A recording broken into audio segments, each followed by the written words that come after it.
Bulletin में सबसे पहले बात करेंगे कि पाकिस्तान का दौरा करने वाले वेस्ट इंडीज क्रिकेट स्क्वाड के मजीद 5 अरकान के कोविड-19 टेस्ट मुस्बत आने के बायस दौरा मुकम्मल होना खतरात से दोचार हो गया है। दौरे को जारी रखने के हवाले से क्रिकेट वेस्ट इंडीज और पाकिस्तान क्रिकेट बोर्ड के ऑफिशियल्स के दरमियान इजलास आज होगा। पाकिस्तान के दौरे पर मौजूद वेस्ट इंडियन स्क्वाड के 5 अरकान में कोविड-19 टेस्ट मिसबत आ गए हैं। इनमें क्रिकेटर्स शाह होप, अकील हुसैन और जस्टिन ग्रीव समेत असिस्टेंट कोच रोडी एस्ट्रिक और टीम फिजिशियन अक्षय मानसिंह शामिल हैं। पाकिस्तान क्रिकेट बोर्ड ने तमाम स्क्वाड के टेस्ट किए थे। स्क्वाड के 5 अरकान सेल्फ आइसोलेशन में हैं। तीनों क्रिकेटर सीरीज के बाकी मैचेस के लिए दस्तयाब नहीं होंगे। वेस्ट इंडीज क्रिकेट टीम के 6 क्रिकेटर्स कोरोना वायरस का शिकार हो चुके हैं, जबकि डिवाइन थॉमस इंजरी का शिकार है। क्रिकेट वेस्ट इंडीज और पाकिस्तान क्रिकेट बोर्ड के ऑफिशियल्स के दरमियान आज दौरे को जारी रखने के हवाले से इजलास होगा। सीरीज का तीसरा T20 मैच आज खेला जाना है, जबकि 3 वनडे मैचेस 18, 20 और 22 दिसंबर को शेड्यूल्ड हैं। वेस्ट इंडीज के मजीद 5 अरकान में कोरोना टेस्ट मुस्बत आने के बायस तीसरे T20 और वनडे सीरीज पर सवालिया निशान लग गया है। इस पर मजीद बात करेंगे नुमाइंदा जियो न्यूज अतीक रहमान ने हमें ज्वाइन किया है। अतीक, कहेगा अब तक वेस्ट इंडीज के कितने खिलाड़ियों का कोरोना टेस्ट मुस्बत आ चुका है और आज का मैच होगा या नहीं, इस हवाले से क्या इम्कानात हैं? जी मुबशिर, वेस्ट इंडीज के तकरीबन 6 खिलाड़ी 21 खिलाड़ी यहाँ पर आए थे, जिसमें T20 और वनडे टीम के खिलाड़ी शामिल थे।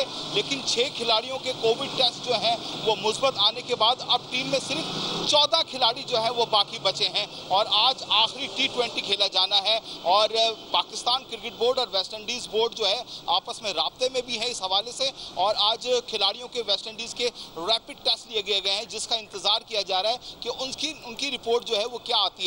अगर उसमें भी कोई एक आध खिलाड़ी कोविड का शिकार हो जाता है तो फिर बड़ी मुश्किल हो जाएगी। लेकिन मुझे अब तक सूरत हाल जो ऐसी लग रही है कि आज का T20 जो है वो तो हो जाएगा, T20 सीरीज मुकम्मल हो जाएगी।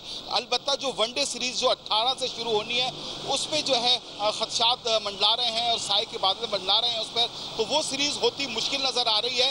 और लगता है अब वेस्ट इंडीज सिर्फ आज का T20 खेलने के बाद जो है उसके लिए वनडे सीरीज जारी रखना मुश्किल होगा। जी ठीक है अतीक रहमान, आपसे इस बारे में मुसलसल अपडेट्स लेते रहेंगे, शुक्रिया। वेस्ट इंडीज क्रिकेट स्क्वाड में कोविड-19 केसेस क्यों फैले, क्या आइसोलेशन की मुद्दत तसल्ली बख्श नहीं थी और कोविड टेस्टिंग का तरीकाकार क्या है, इससे मुतालिक देखते हैं ये रिपोर्ट। वेस्ट इंडीज टीम 9 दिसंबर को कराची पहुंची, जिसके बाद टीम होटल में उनके अराइवल कोविड टेस्ट हुए जो होटल की लॉबी में लिए गए, जिसके बाद तमाम खिलाड़ी अपने अपने कमरों में चले गए। कोविड प्रोटोकॉल्स के तहत स्क्वाड के तीसरे और फिर छठे दिन कोविड टेस्टिंग हुई। पहली टेस्टिंग में 3 क्रिकेटर्स, 1 ऑफिशियल्स का टेस्ट मिसबत आया। तीनों अरकान को आइसोलेशन में भेजकर सीरीज जारी रखने का फैसला किया गया। छठे दिन होने वाली टेस्टिंग में मजीद 5 अरकान के टेस्ट मिसबत आए। तरीकाकार के मुताबिक वेस्ट इंडीज के तमाम अरकान ने पाकिस्तान रवानगी से कबल कोविड टेस्ट करवाए जो नेगेटिव थे, लेकिन कमर्शियल फ्लाइट में 36 घंटों के दौरान खिलाड़ी कोरोना वायरस का शिकार हुए। यही वजह थी कि पाकिस्तान पहुंचने पर पहली टेस्टिंग में चंद खिलाड़ियों का टेस्ट मिसबत आया, फिर बकिया खिलाड़ियों से राब्ते की वजह से दीगर खिलाड़ी भी पॉजिटिव हुए। यहाँ ये बात भी अहम है कि 2 T20 गुजर जाने के बाद भी पाकिस्तान के किसी खिलाड़ी का टेस्ट मिसबत नहीं आया। कोविड-19 के बाद इंटरनेशनल टीमों के 2 तरफा सीरीज के प्रोटोकॉल्स का क्या तरीकाकार है, जानते हैं। नुमाइंदा जियो न्यूज सुहेल इमरान हमारे साथ मौजूद है। सुहेल, प्रोटोकॉल्स क्या है? वेस्ट इंडियन खिलाड़ियों में वायरस कब और कहां शुरू हुआ? क्या ये पाकिस्तान आकर मुस्बत हुए या सफर के दौरान ये वायरस में मुब्तला हुए हैं? जी बिल्कुल, जो प्रोटोकॉल्स बनाए गए हैं गुज़िश्ता बरस से, जब से क्रिकेट दोबारा शुरू की गई थी, कोविड-19 जो आउटब्रेक हुआ था और उसके बाद हर मुल्क ने अपने अपने तौर पर प्रोटोकॉल्स बनाए थे। हर मुल्क का अपना प्रोटोकॉल होने की वजह से पाकिस्तान में जब भी गैर मुल्की टीमें आती हैं, इससे पहले तकरीबन 3 रोज़ की आइसोलेशन रखी गई थी, लेकिन वेस्ट इंडीज़ जब टीम अभी टूर पे आई है तो 1 रोज़ की आइसोलेशन रखी गई थी। और इसी के ऊपर माहिरीन जो हैं वो सवालिया निशान उठा रहे हैं कि ये बहुत कम मुद्दत है कि 1 रोज़ के लिए आइसोलेशन रखी गई है। जिस तरह अभी इंग्लैंड की टीम ऑस्ट्रेलिया का दौरा कर रही है एशेज़ के लिए, उन्होंने 14 डेज़ का क्वारंटाइन किया। अब इंडिया की की टीम साउथ अफ्रीका पहुंच रही है, तो ओमिक्रॉन की वजह से वहां पर भी उसकी मुद्दत बहुत ज़्यादा है। अभी जो वेस्ट इंडीज़ का जो आउटब्रेक हुआ है उनके टूर जो कर रही है टीम, उसकी सबसे बड़ी वजह यही बताई जा रही है कि एक तो आइसोलेशन की मुद्दत बहुत कम थी कि अगर 9 तारीख को वो आए हैं तो एक रोज़ के बाद वो ट्रेनिंग के लिए एलिजिबल थे, लेकिन क्योंकि उनके 4 अरकान के टेस्ट पॉजिटिव आ गए थे इसलिए सैटरडे के रोज़ उनकी ट्रेनिंग मनसूख कर दी गई थी। इसी तरह ये जितने भी खिलाड़ी थे ये स्क्वाड कोई एक मुल्क से नहीं आए थे, कमर्शियल फ़्लाइट से उन्होंने सफ़र किया जो तकरीबन 36 से 48 घंटे का मुख्तलिफ एयरपोर्ट्स पर उनका क़याम रहा। अरकान कुछ ऐसे भी थे स्क्वाड के जो श्रीलंका में अपना टूर ख़त्म करने के बाद दुबई पहुँच रहे थे। इसी तरह दूसरे जो दीगर खिलाड़ी थे वो भी वेस्ट इंडीज़ की मुख्तलिफ रियासतों से होते हुए मुख्तलिफ फ़्लाइट्स पकड़ कर दुबई असेंबल होते हैं और वहाँ से भी 2 ग्रुप्स में एक सुबह के वक्त टीम आती है यहाँ पर और एक शाम के वक्त उनके 4 से 5 स्क्वाड के अरकान आते हैं। और सबसे बड़ा जो बताया जा रहा है माहिरीन की तरफ से, ये जो जिनके साथ हमारी बात हुई है, ये जो पूरा स्पैन था इसी दौरान इन अरकान को कोरोना वायरस का वो शिकार हुए। उनमें से कुछ अरकान की पहले पॉजिटिव आ जाती है टेस्टिंग और उसके बाद क्योंकि उनका रवाबत रहते हैं दीगर अरकान के साथ और जो तिब्बी माहिरीन यही कहते हैं कि 1 से 6 दिन के दरमियान जो वायरस है वो अपने असरात दिखा सकता है। इस तरह जो प्रोटोकॉल तय किया गया था डे 1, डे 3 और डे 6 पर कोविड टेस्टिंग होगी मेहमान खिलाड़ियों की। तो पहले रोज प्रोटोकॉल के तरीक़ाकार से मुतालिक आप बता रहे हैं। अब प्रेजेंट सिचुएशन की अगर बात की जाए, आज तीसरा T20 मैच भी होना है, 18 दिसंबर से वनडे सीरीज भी शुरू होनी है। पीसीबी का अब तक कोई मौक़िफ़ सामने आया है इस वेस्ट इंडीज़ की टीम के दौरे से मुतालिक? जी अभी ऑफिशियली पाकिस्तान क्रिकेट बोर्ड ने इस हवाले से बिल्कुल कोई तबसरा नहीं किया, लेकिन जो हमारे ज़राए जो पाकिस्तान क्रिकेट बोर्ड से उन्होंने इस बात की तस्दीक की है कि इस वक्त तक जो सीरीज़ है वो ऑन है और उसकी वजह उसी सूरत में मुमकिन हो सकेगा जब उनके 14 इससे मुतालिक लेते रहेंगे। फिलहाल बहुत शुक्रिया आपका। आपको बताएं कि वेस्ट इंडीज़ के मजीद 5 अरकान में कोरोना टेस्ट मुस्बत आने के बायस तीसरी T20 और वनडे सीरीज़ पर सवालिया निशान लग गया है। पाकिस्तान का दौरा करने वाले वेस्ट इंडीज़ क्रिकेट स्क्वाड के मजीद 5 अरकान के कोविड-19 टेस्ट मुस्बत आने के बायस दौरा मुकम्मल होना खतरात से दो चार हो गया है। साबिक चेयरमैन FBR शब्बर जैदी का कहना है कि पाकिस्तान दिवालिया हो चुका। ये गलत बात है कि मुल्क बड़ा अच्छा चल रहा है, जो इकदाम किए जा रहे हैं उन पर यह कहना कि इनसे हालात बेहतर हो जाएंगे लोगों को धोखा देने वाली बात है। उन्होंने मौजूदा हुकूमत में ही चेयरमैन FBR रहने वाले शब्बर जैदी का एक सेमिनार में कहना था कि बरामदात बढ़ाने की हिकमत अमली ही गलत है। सोशल मीडिया पर अपने बयान में शब्बर जैदी ने कहा कि निजी यूनिवर्सिटी में उनके बयान को गलत रिपोर्ट किया जा रहा है। उन्होंने सिर्फ ये बताया था कि मौजूदा करंट अकाउंट और माली खसारे के मामला दिवालिया जैसी तशवीशनाक सूरत हाल जाहिर कर रहे हैं। उनकी 1.5 घंटे की गुफ्तगू के छोटे से हिस्से को ही दिखाया गया।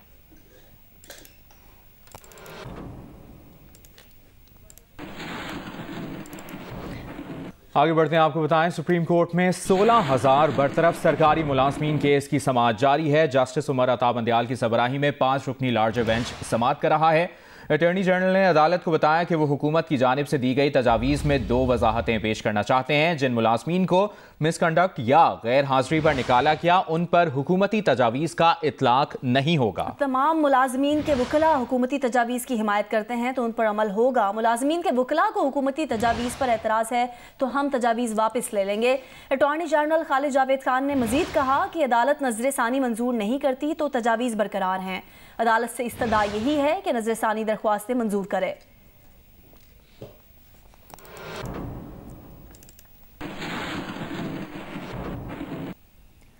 इस्लामाबाद में सुप्रीम कोर्ट के बाहर बरतरफ सरकारी मुलाजमीन का एहतजाज जारी है। मजीद बता रही हैं नुमाइंदा जियो न्यूज़ अलैना वकार। मैं इस वक्त मौजूद हूँ पार्लियामेंट के सामने और आप मेरे रकम में देख सकते हैं कि बड़ी तादाद में मुख्तलिफ सरकारी महकमों के बरतरफ मुलाजमीन का एहतजाज जारी है। इनका ये कहना है कि जो वज़ीर आज़म की जानिब से तजावीज़ दी गई हैं वो इनको कबूल नहीं है। अगर ये फेडरल पब्लिक सर्विस कमीशन के इम्तिहान देते हैं और उस सूरत में अगर कोई फेल हो जाता है तो उनका ये कहना है कि ये अपनी नौकरियों से हाथ धो बैठेंगे। इनकी जो अपनी पेंशन और मरात है उनसे महरूम हो जाएंगे। तो उनका ये कहना है कि इनको तजावीज़ कबूल नहीं है। वज़ीर आज़म को चाहिए कि वो अपनी तजावीज़ पर जो है वो नज़रसानी करे और ये इंतज़ार में सुप्रीम कोर्ट के फैसले के लिए बैठे हुए हैं। जी यूटिलिटी स्टोर्स कॉर्पोरेशन के फॉरेंसिक ऑडिट में अरबों रुपए की करप्शन के इंकशाफात हुए हैं। ज़राए का बताना है कि ऑडिटर जनरल ऑफ पाकिस्तान ने यूटिलिटी स्टोर्स का फॉरेंसिक ऑडिट मुकम्मल कर लिया है। नुमाइंदा जियो न्यूज़ अशरफ मलखम हमारे साथ मौजूद है। अशरफ, फॉरेंसिक ऑडिट मुकम्मल हो गया है, क्या कहना है ऑडिटर जनरल का? जैसा कि आपने कहा कि ऑडिटर जनरल ऑफ पाकिस्तान के जो सोर्सेज हैं उनका कहना है कि इसमें अरबों रुपए की करप्शन की गई है, खास तौर पे ऐसी चीज़ों की खरीदारी जिनकी क्वालिटी बेहतर नहीं थी और ऐसे इदारों की क्वालिटी जिनसे जो बैंड से उनसे भी चीज़ें खरीद लेगी। खासतौर पर घी की परचेज थी, इसमें बहुत ज़्यादा करप्शन और सब स्टैंडर्ड घी खरीदने की एक निशानदेही की गई ऑडिटर जनरल ऑफ पाकिस्तान की रिपोर्ट से। अभी चंद ही दिनों में ये रिपोर्ट पब्लिक की जाएगी, इसके बाद मज़ीद तफसीलात सामने आने का इम्कान है। इस वक्त ये रिपोर्ट तैयार करके प्रेसिडेंट ऑफ पाकिस्तान को भिजवाई जा रही है। जी बहुत शुक्रिया आपका अशरफ मलखम।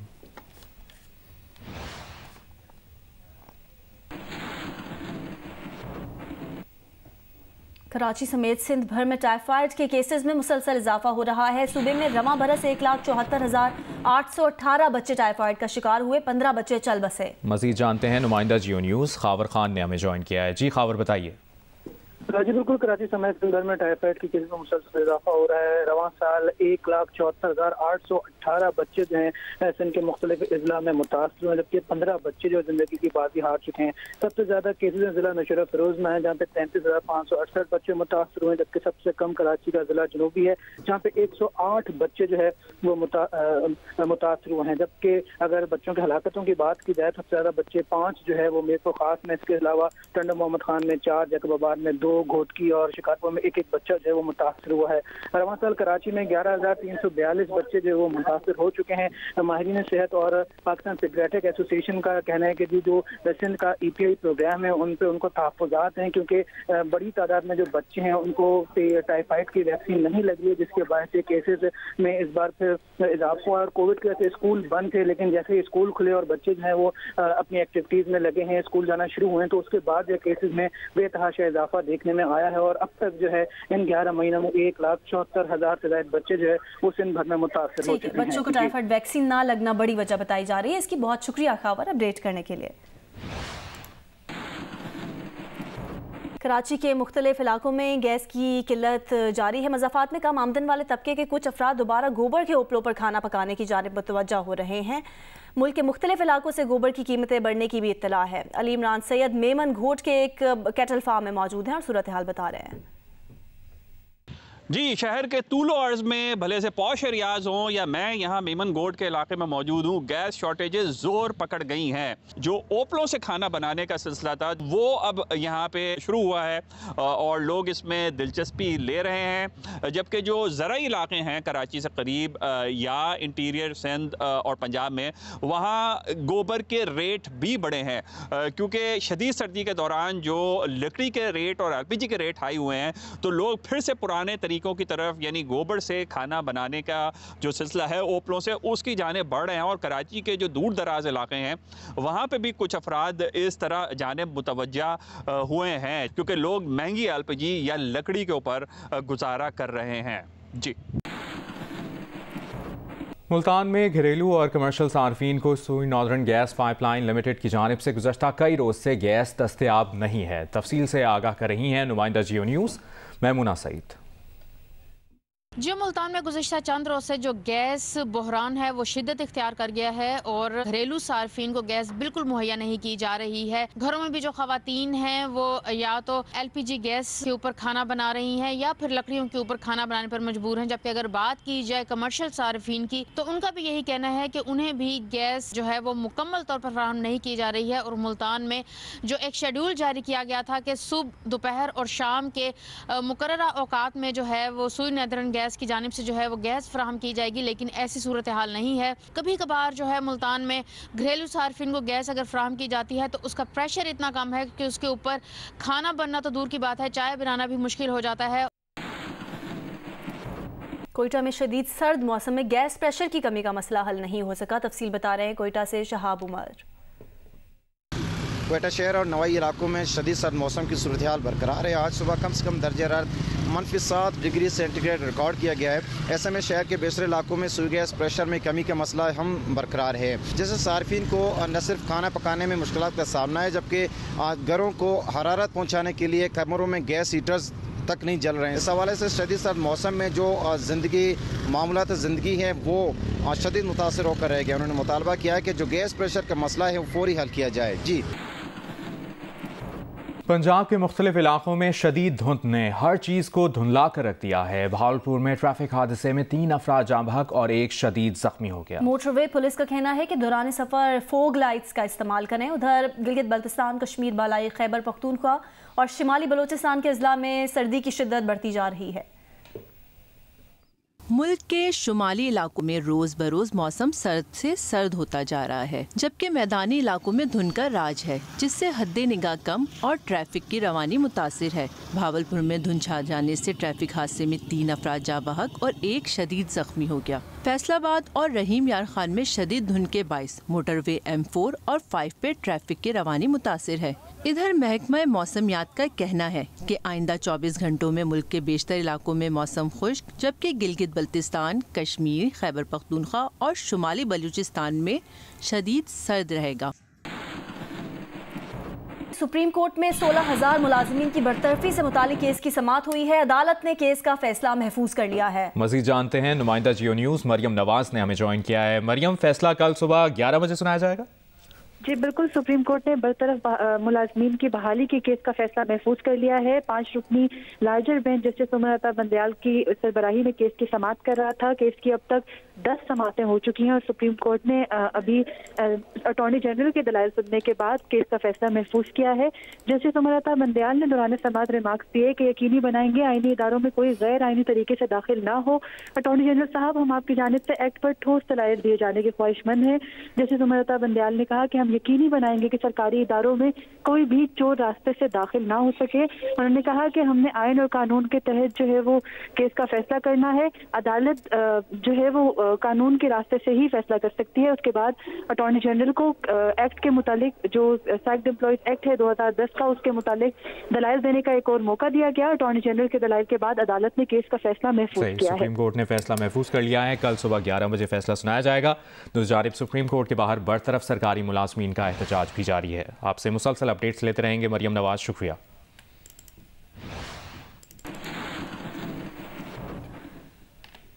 खानेवाल के हल्का PP 206 में पोलिंग का अमल जारी है। धुंध की शिद्दत में कमी आने से वोटर्स की तादाद में भी इजाफा नजर आ रहा है। तफसीलात बता रहे हैं जियो न्यूज़ के नुमाइंदे इमरान और रजब अली मिर्जा। जी, खानेवाल के हल्का PP 206 में ज़िमनी इंतखाबात में पोलिंग का अमल जारी है। पोलिंग सुबह 8 बजे शुरू हुई थी, अब तक बगैर किसी वक्फे से जारी है। अगर बात की जाए सिक्योरिटी की तो इंतहाई पुरअमन तरीके से पूरे हल्के में जो है वो अभी तक पोलिंग का अमल जारी है। सिर्फ एक पोलिंग स्टेशन नंबर 62 पर एक नाखुशगवार वाक़या पेश आया, जिसमें पाकिस्तान पीपल्स पार्टी के उम्मीदवार का जो गनमैन था उसने असला लेकर जाने की अंदर पोलिंग स्टेशन की कोशिश की तो उसको गिरफ्तार किया गया। इसके अलावा अगर टर्न आउट की बात की जाए तो ज़िमनी इंतखाबात होने के बावजूद यहाँ पर शहरियों का काफ़ी ज़्यादा जोश व खरोश नज़र आ रहा है। पोलिंग स्टेशन के बाहर जो मुख्तलिफ उम्मीदवारों की जानिब से जो पोलिंग कैंप्स लगाए गए हैं वहाँ पर भी लोगों का काफ़ी ज़्यादा रश है और लोग जो है, अब मौसम भी काफ़ी ज़्यादा बेहतर हो गया है। मर्दों से ज़्यादा हमें यहाँ पर ख़वातीन का ज़्यादा जोश व खरोश नज़र आ रहा है। जी बिल्कुल, जहाँ इलेक्शन उम्मीदवार के लिए एक संजीदा और मुश्किल काम होता है, वहीं उसके सपोर्टर और वोटर को तफरी और खुशी का सामान मुहैया करता है। मैं इस टाइम मौजूद हूँ खानेवाल के हल्का PP 206 के ज़िमनी इलेक्शन के हवाले से अहमदनगर में, जहां पर नौजवानों ने वोट डाल लिया है। वोट डालने के बाद फ्री हो गए हैं, यहाँ आकर नौ गोटी खेल रहे हैं, हल्ला गुल्ला कर रहे हैं।